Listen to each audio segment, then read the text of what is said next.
Hello guys, good morning. कैसे हैं आप सब? चलो बेटा, एक बार फिर से अपना नया टॉपिक स्टार्ट करते हैं। और आज हमारा जो नया टॉपिक है वो है स्ट्रक्चरल आइसोमेरिज्म। देखिए बेटा, हम पढ़ रहे हैं कोऑर्डिनेशन कंपाउंड्स में आइसोमेरिज्म, और आइसोमेरिज्म का एक पार्ट हमने क्लियर कर लिया है, स्टीरियो आइसोमेरिज्म। क्या कर लिया हमने? स्टीरियो आइसोमेरिज्म यानी त्रिविम समायिकता हमारी क्लियर होगी है, जिसमें हमने पढ़ा था, क्या पढ़ा हमने जिसमें हमने पढ़ा geometrical isomerism and optical isomerism. आपका कॉन्सेप्ट क्लियर हो गया होगा, आप वीडियो को वॉच कर रहे होंगे। देखिए बेटा, आप ध्यान देते हैं स्ट्रक्चरल आइसोमेरिज्म।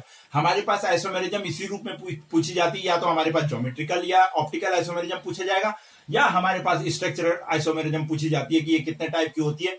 कोई एक दो का एग्जांपल सहित एक्सप्लेन कीजिए। इस तरीके के क्वेश्चन आपके बोर्ड में बनता है, तो आप ध्यान दीजिए। हम पढ़ेंगे अब स्ट्रक्चरल आइसोमेरिज्म। देखिए बेटा, मैंने आपको प्रीवियस वीडियो में बताया था कि जो स्ट्रक्चरल आइसोमेरिज्म होती है 4 टाइप की होती है। वो टाइप्स ऑफ आइसोमेरिज्म स्टार्टिंग में आप देखेंगे, वहां से आपका क्लियर है। पहला हमारे पास लिंकेज है, लिंकेज आइसोमेरिज्म, जिसे हम बंधनीय आइसोमेरिज्म भी कहते हैं। क्या कहते हैं?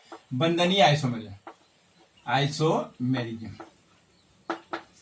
जिसे हम बंधनीय समायिकता भी कहते हैं। हिंदी में इसको बंधनीय समायिकता कहते हैं, लिंकेज आइसोमेरिज्म। देखिए बेटा, लिंकेज आइसोमेरिज्म क्या होती है, इसको हम ज्यादा बेस्ट तरीके से एग्जांपल से समझते हैं। थ्योरेटिकली उतना नहीं आएगा जितने आपके समझ में एग्जांपल से आएगा। मैं एग्जांपल से आपको समझाऊंगा। पहले मैं आपको ये बता दूं कि ये होती कौन से कॉम्प्लेक्सेस इस तरीके की समायिकता को दिखाते हैं। देखिए बेटा, मैंने आपको ligands, type of ligand, density के रूप में आपको क्लियर किया था। दंतता के आधार पर लिगेंड्स का प्रकार बताए थे, और उसमें मैंने आपको एम्बीडेंटेड लिगेंड पढ़ाया था। क्या पढ़ाया था? एम्बीडेंटेड लिगेंड। आपको याद आ रहा होगा, एम्बीडेंटेड लिगेंड हमने पढ़े थे। एम्बीडेंटेड का मतलब था उभयदंती लिगेंड। मैंने आपको उसमें एग्जांपल दिया था किसका? NO2 का। किसका दिया था? NO2।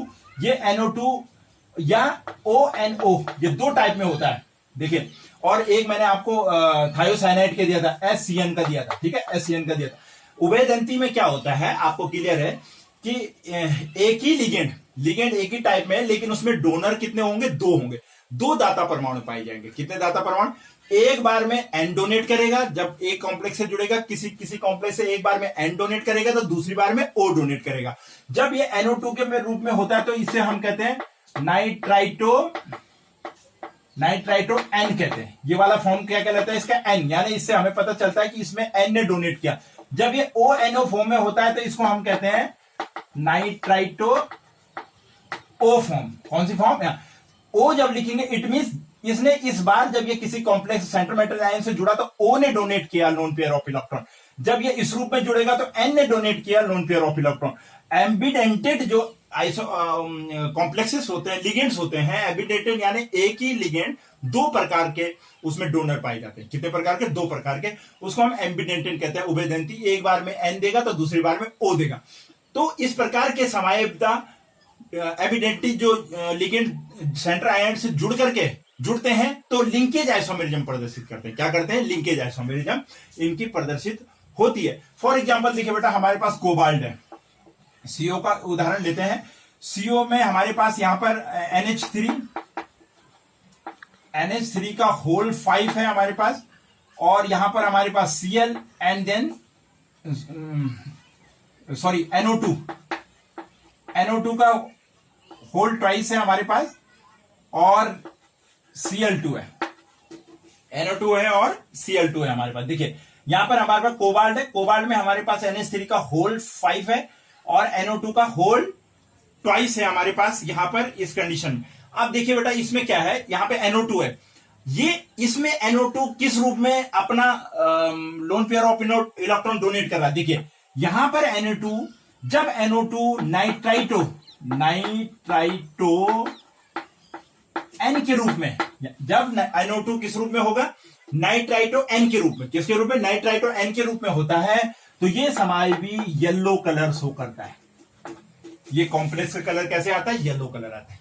बात समझ में आ रही? लिंकेज समायिकता, एक ही टाइप का लिगेंड है, लेकिन किस तरीके की लिंकिंग है, देखिए उसकी बंधन तक कैसा है, कैसे बॉन्डेड है वो सेंटर मेटल आयन से। जब NO2 के रूप में बॉन्डेड है, तो तब नाइट्राइटो N है। और देखिए दूसरा उदाहरण, इसका समायवी क्या होगा? अगला समायवी अगेन हमारे पास NH3 का होल 5 है। अब की बार ये ONO के रूप में, देखिए यही तो है लिंकेज। कि लिगेंड एक ही है, एविडेंटेड है, लेकिन उसकी बॉन्डेशन किस रूप में है, एक बार एन के रूप में, एक बार ओ के रूप में, यानी एक बार एन डोनेट करेगा, एक बार ओ डोनेट करेगा, और बाहर इसका Cl2 है। देखिए बेटा, ये आपको क्लियर हो रहा है यहाँ पे नाइट्राइटो, मैं इसको पिंक कलर से अंडरलाइन कर रहा हूं। ये जो फॉर्म है ये आपकी क्या कहलाई, नाइट्राइटो एन फॉर्म कहलाई। क्या कहलाई, ये देखिए, क्योंकि यहाँ पे NO2। अब की बार जो फॉर्म आएगी, देखिए ये कौन सी आएगी, यहाँ पे डोनर क्या है, O है, तो अब की बार इसका नाम क्या है, नाइट्राइटो, यानी लिगेंड की बात करें, nitrito O, nitrito O ligand इसमें डोनेट कर रहा है, और अब की बार इसका कलर रेड है। देखिए बेटा कितना डिफरेंस है। लिंकेज आइसोमेरिज्म एविडेंटेड जो होते हैं हमारे लिगेंड्स वो प्रदर्शित करते हैं, उसका मैंने एग्जांपल दिया NO2 का लेकर के। किसका दिया, NO2। जब NO2 central metal ion cobalt से NH3 के साथ में जुड़ता है N के रूप में, तब इसका येलो कलर आता है। और जब ये ONO, अभी तो NO2 ही है, बस केवल O आगे आ गया, यानी अब की बार डोनर कौन बन गया, इसमें O बन गया। दाता परमाणु कौन है, अब की बार O, अब की बार ये रेड कलर देता है। ये है बेटा आपके पास लिंकेज आइसोमेरिज्म। इसका स्क्रीनशॉट लीजिए, हम नेक्स्ट आइसोमेरिज्म पे चलते हैं। नाउ बेटा नेक्स्ट पॉइंट हमारे पास आता है स्ट्रक्चरल आइसोमेरिज्म, स्ट्रक्चरल आइसोमेरिज्म, संरचनात्मक समायवता में आयनाइजेशन आइसोमेरिज्म, यानी आयनिक समायवता। देखिए बेटा आयनिक समायवता में क्या होता है, आयनिक समायवता में हमारे पास जब इस प्रकार का कॉम्प्लेक्स हो जिसमें जो काउंटर आयन है, मैंने आपको काउंटर आयन पढ़ाया था ना, काउंटर आयन किसको कहते हैं, जो ये कोऑर्डिनेशन स्फीयर के बाहर जो लिखा जाता है, इस साइड हो चाहे इस साइड हो, जब काउंटर आयन भी लिगेंड हो, एक कॉम्प्लेक्स बना है, कॉम्प्लेक्स किससे बनेगा, सेंट्रल मेटल आयन से लिगेंड बना है, लेकिन बाहर भी उसका काउंटर आयन लिगेंड के ही रूप में है, कोई लिगेंड है, चाहे वो उदासीन हो या ऋणात्मक लिगेंड हो, तो उस समय इस प्रकार के समायोगी कॉम्प्लेक्स क्या करते हैं, आयनाइजेशन आइसोमेरिज्म प्रदर्शित करते हैं। आयनाइजेशन आइसोमेरिज्म प्रदर्शित करते हैं जब ऐसे कॉम्प्लेक्स जिनका लिगेंड भी काउंटर आयन, प्रति आयन भी लिगेंड हो, प्रति आयन भी क्या हो, लिगेंड हो। फॉर एग्जांपल देखिए, जैसे लाइक कैसे है हमारे पास, जैसे एक बार फिर से कोबाल्ट का हमारे पास NH3 का होल 5 है, और यहां हमारे पास SO4 है कोबाल्ट से जुड़ा हुआ, और बाहर देखिए हमारे पास Br है। देखिए बेटा SO4 भी आपका एक ऋणात्मक लिगेंड है, और Br तो आपको पता ही है, ब्रोमाइड, क्लोराइड, आयोडाइड, ये भी क्या है, हमारे ऋणात्मक लिगेंड है। यहां पर देखिए इसमें जब काउंटर आयन भी क्या हो, लिगेंड हो, तो क्या करता है आयनाइजेशन आइसोमेरिज्म में, काउंटर आयन लिगेंड के साथ जुड़े हुए आयन को डिस्प्लेस कर देता है। क्या कर देता है, डिस्प्लेस।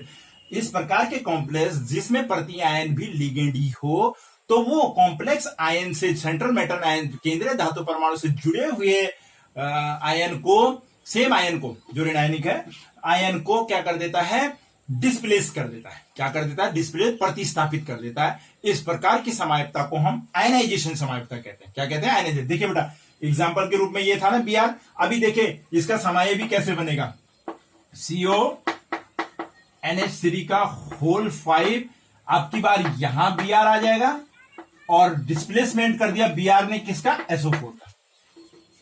पॉइंट इज क्लियर, बात अब समझ, एग्जाम्पल से क्लियर हो गई होगी। काउंटर आयन जब सेंट्रल मेटल आयन से जुड़े हुए किसी अन्य आयन को विस्थापित कर दे, विस्थापित का मतलब क्या होता है, डिस्प्लेस का मतलब क्या, उसकी जगह ले ले, उसको अपनी जगह भेज दे और उसकी जगह स्वयं ले ले, विस्थापित कर दे, जब प्रतिस्थापित कर दे, उसकी जगह ले ले, तो इस प्रकार की समायवता को आयनाइजेशन आइसोमेरिज्म करते हैं। देखिए इसमें किसने किसको विस्थापित किया, Br काउंटर आयन था हमारे पास, Br क्या था, काउंटर। Br ने किसको कर दिया, SO4 को क्या कर दिया, डिस्प्लेस कर दिया, डिस्प्लेस, विस्थापित कर दिया। पॉइंट इज क्लियर, ये है बेटा आयनाइजेशन, कुछ नहीं है, वेरी सिंपल। काउंटर आयन देखना आपने, काउंटर आयन डिस्प्लेस कर देगा, उसकी जगह स्वयं ले लेगा। इस प्रकार के आइसोमेरिज्म को हम क्या कहते हैं, आयनाइजेशन आइसोमेरिज्म कहते हैं। नोट कर लीजिए। पॉइंट नंबर 3 यानी कोऑर्डिनेशन आइसोमेरिज्म पे चलते हैं। ना बेटा नेक्स्ट आती है हमारे पास कोऑर्डिनेशन आइसोमेरिज्म। कोऑर्डिनेशन आइसोमेरिज्म यानी उप सह संयोजक हमारी क्या, समायवता, उप सह संयोजन समायवता। देखिए बेटा इसमें क्या होता है, इसमें धनायनिक या ऋणायनिक जो कॉम्प्लेक्सेस होते हैं, जब धनायनिक और ऋणायनिक कॉम्प्लेक्सेस आपस में इंटरचेंज कर ले, लिगेंडो का क्या कर लेते हैं, उपसह संयोजन सत्ता का ही, यानी जिसको हम क्या कहते हैं, कोऑर्डिनेशन इंटाइटी आपस में बदल जाए, धनायनिक एवं ऋणायनिक इस प्रकार के कॉम्प्लेक्सेस जिसमें धनायनिक और ऋणायनिक कॉम्प्लेक्सेस अपने आपस में ही कोऑर्डिनेशन इंटाइटी यानी उप संयोजन सत्ता को ही आपस में इंटरचेंज कर देते हैं। क्या कर लेते हैं? इंटरचेंज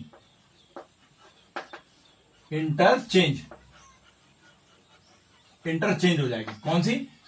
कोऑर्डिनेशन सत्ता और इंटाइटी जो होती है हमारी किसकी? उप संयोजन सत्ता को ही आपस में बदल दे, अंतर परिवर्तन कर दे, अंतर परिवर्तन। देखिए बेटा एग्जांपल, जैसे हमारे पास एक संकर है CONH3 का होल 6 और दूसरा हमारे पास CrCN का होल 6। साफ पता चल रहा है आपको ये धनायनिक है ऋणायनिक है? साफ पता चल रहा है ना, ये न्यूट्रल है तो कोबाल्ट पे प्लस का चार्ज होता है तो धनायनिक संकर हो गया। यहां पे देखिए ये ऋणायनिक है, क्रोमियम CN क्या है, लिगेंड क्या है, माइनस है, इस पे 6 माइनस चार्ज है, ऋणायनिक संकर। नाउ तो देखिए बेटा धनायनिक और ऋणायनिक संकर जब आपस में कोऑर्डिनेशन इंटाइटी, ये जो सत्ता है पूरी की पूरी सत्ता मतलब जो अंदर का हिस्सा है, इसी को आपस में बदल दें, इंटरचेंज कर दें, तो इस प्रकार का जो हमारे पास आइसोमेरिज्म होता है उसे कोऑर्डिनेशन आइसोमेरिज्म कहते हैं। देखिए बेटा कैसे करेंगे, यहां पर CO के साथ में NH3 है तो इंटाइटी चेंज हो जाएगी, उप संयोजन सत्ता ही चेंज हो गई, कोऑर्डिनेशन नंबर्स में जो कोऑर्डिनेशन लिगेंड जुड़ा है वही बदल गया। CO के साथ में CN आ जाएगा, CN का होल 6 हो जाएगा, और जो ये Cr है क्रोमियम के साथ में NH3 चले जाएगा। वेरी सिंपल, कुछ नहीं रखा है। इंटाइटी चेंज हो गई है नहीं हो गई? कोऑर्डिनेशन सत्ता चेंज हो गई है नहीं हो गई? कोबाल्ट के साथ में पहले अमोनिया था, सेम कोऑर्डिनेशन नंबर में था 6 में, क्रोमियम के साथ CN था, सेम कोऑर्डिनेशन नंबर था 6 में, आपस में चेंज हो गए, इंटरचेंज हो गए। कोबाल्ट के साथ में CN आ जाए और CN के साथ क्रोमियम के साथ में अमोनिया चले जाए, इस प्रकार के अंतर परिवर्तन को कोऑर्डिनेशन आइसोमेरिज्म कहते हैं, उप संयोजन आइसोमेरिज्म कहते हैं। कोई प्रॉब्लम? वेरी सिंपल, आपने इसको समझना है। आपस में धनायनिक ऋणायनिक संकर कोऑर्डिनेशन इंटाइटी को ही चेंज कर देंगे, बस नंबर सेम होने चाहिए। इसके भी लिगेंड के नंबर बराबर होने चाहिए, इसका भी लिगेंड का नंबर बराबर होना चाहिए। इस प्रकार का कोऑर्डिनेशन आइसोमेरिज्म कहलाता है। ये बेटा कोऑर्डिनेशन आइसोमेरिज्म, इसका स्क्रीनशॉट ले लीजिए। अब हम लास्ट सॉल्वेंट आइसोमेरिज्म के बारे में जानेंगे। Now guys, next and last one structural isomerism का चौथा पॉइंट आता है सॉल्वेट आइसोमेरिज्म, विलायक-योजन आइसोमेरिज्म, सॉल्वेट आइसोमेरिज्म, समायुक्ता जिसे कहते हैं। यह समायुक्ता क्या होती है कि इसमें जो हमारे पास सॉल्वेंट होता है, सॉल्वेंट के रूप में जब हम किसको यूज करते हैं? Water molecules. किसका यूज करते हैं? पानी के अणु का, वाटर अणु, पानी का मॉलिक्यूल जब हमारे पास होता है तो इस प्रकार के समायुक्ता में हमारे पास वाटर मॉलिक्यूल होता है, पहली बात। दूसरी बात क्या है, जब इसके पास वाटर मॉलिक्यूल होता है तो सॉल्वेट आइसोमेरिज्म का दूसरा नाम हाइड्रेटेड आइसोमेरिज्म है, हाइड्रेटेड आइसोमेरिज्म भी कहते हैं। ध्यान रखिएगा, कभी कभी हाइड्रेटेड लिखा होता है सॉल्वेट की जगह, तो one of the same thing. Solvate का मतलब ही क्या है? सॉल्वेंट आपके पास में क्या है? विलायक क्या है? H2O अणु है, पानी का अणु है, इसलिए इस समायुक्ता को हाइड्रेटेड समायुक्ता भी कहते हैं। पॉइंट 1 इसके लिए हाइड्रेटेड भी लिखा हुआ। अब इस समायुक्ता में होता क्या है कि ये समायुक्ता में केंद्रीय धातु परमाणु से एक रूप में तो केंद्रीय धातु परमाणु से, कॉम्प्लेक्स कंपाउंड से वाटर मॉलिक्यूल लिगेंड के रूप में जुड़ा हुआ था। किसके रूप में रहता है? और दूसरे फॉर्म में, अपने दूसरे ही आइसोमेरिज्म के रूप में, समायोगी के रूप में इस वाटर मॉलिक्यूल से एक वाटर मॉलिक्यूल क्या होता है? मुक्त हो जाता है। एक वाटर मॉलिक्यूल मुक्त रूप में जालक से बाहर निकल जाता है। तो इस प्रकार की समायुक्ता को हम क्या कहते हैं? सॉल्वेट आइसोमेरिज्म कहते हैं। क्या कहते हैं? Solvate isomerism. देखिए बेटा कैसे, एग्जांपल है जैसे क्रोमियम में देखिए H2O होल 6 Cl3, ये हमारे पास एक कॉम्प्लेक्स है, इसमें पानी के जो मॉलिक्यूल्स हैं 6 मॉलिक्यूल क्रोमियम सेंटर मेटल धातु से क्या है? जुड़े हुए हैं, इसलिए इसका कलर वॉयलेट कलर आता है, वॉयलेट बैंगनी रंग का ये कलर होता है।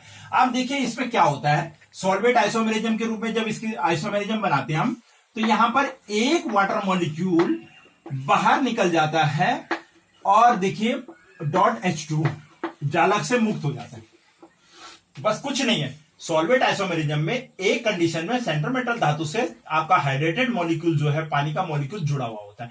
सेकेंड कंडीशन में उसी समायोगी के रूप में एक वाटर मॉलिक्यूल जालक से यानी ये जो इंटाइटी है इससे बाहर मुक्त हो जाता है। अंदर कितने बच गए? 5। जब अंदर 5 बच गए तो क्योंकि क्रोमियम को 6 चाहिए तो उसकी जगह एक क्लोरीन आयन अंदर आ जाएगा। क्लोरीन आयन क्या आ जाएगा? ये मैंने शुरू में आपको वार्नर थ्योरी में क्लियर करवाया हुआ है कि ये अपनी संयोजकता को पूर्ण करने के लिए Cl को ले लेगा जब ये वाटर मॉलिक्यूल को बाहर करेगा।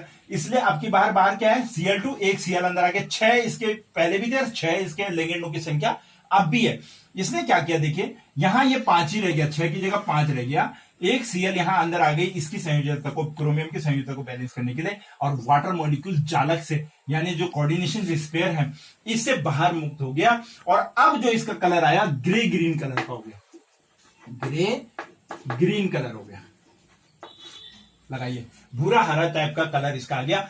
ये है आपके पास सॉल्ट बेटा आइसोमेरिज्म। पॉइंट इसके लिए हाइड्रेटेड आइसोमेरिज्म होती है, लिगेंड के रूप में पानी जुड़ा होगा। एक बार पानी जुड़ा होगा, सारे के सारे मॉलिक्यूल जुड़े होंगे। अगली बार में समायप के रूप में अणुसूत्र सेम है। देखिए अणुसूत्र सेम है, समायपता का मतलब ये होता है अणुसूत्र तो समान है लेकिन क्या नाम कहते हैं, उनका अरेंजमेंट बदल गया। अभी भी देखिए 6 वाटर मॉलिक्यूल अब भी हैं और 3 क्लोरीन अब भी हैं, ये आपको बताने की आवश्यकता नहीं है।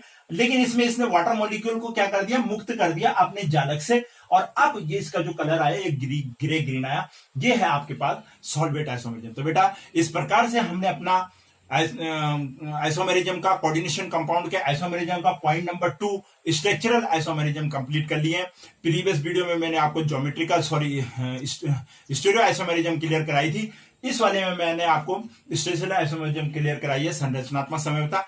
अच्छे से देखिए वीडियो को, बहुत सिंपल है। 1-2 बार आप देखेंगे, साथ में लिखेंगे, अच्छे से आपको ये एक एग्जाम्पल के साथ में ये चीजें याद हो जाएंगी। वीडियो को शेयर जरूर कीजिए और कोई प्रॉब्लम होती है तो उसके बारे में जरूर कमेंट बॉक्स में लिखिए। Thank you.